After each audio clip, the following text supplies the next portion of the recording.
Vamos para a resolução de mais uma questão de informática, agora falando sobre memórias do computador.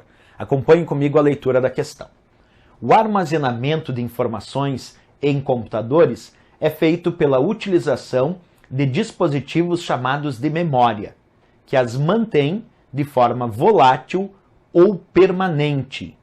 Entre esses dispositivos está a memória RAM, ou memória, letra A, magnética, letra B, secundária, letra C, cache, letra D, principal, letra E, de armazenamento em massa. Bem, observa, a questão começa citando que as memórias são variadas no computador e apresentam armazenamento de forma volátil ou permanente. Logo depois ele cita um desses tipos de memória. Ele diz, entre esses dispositivos está a memória RAM ou memória. A memória RAM é conhecida como a memória principal do computador.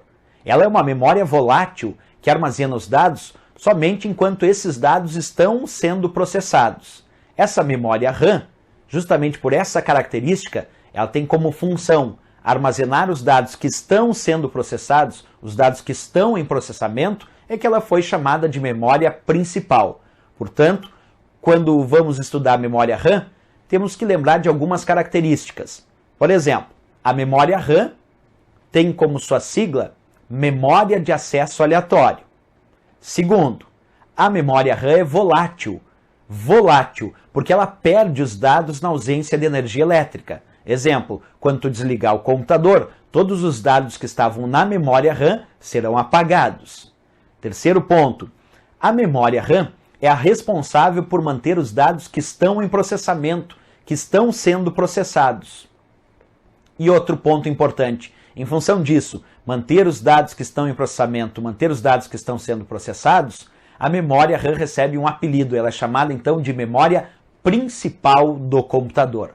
Portanto, a resposta para essa questão era encontrada na letra D de Dinamarca, onde ele diz, entre os dispositivos está a memória RAM ou memória principal. Quer dizer, posso chamar de memória RAM ou de memória principal em relação aos conceitos básicos de hardware dentro da informática. Resposta, então, gabarito aí, a letra D de Dinamarca.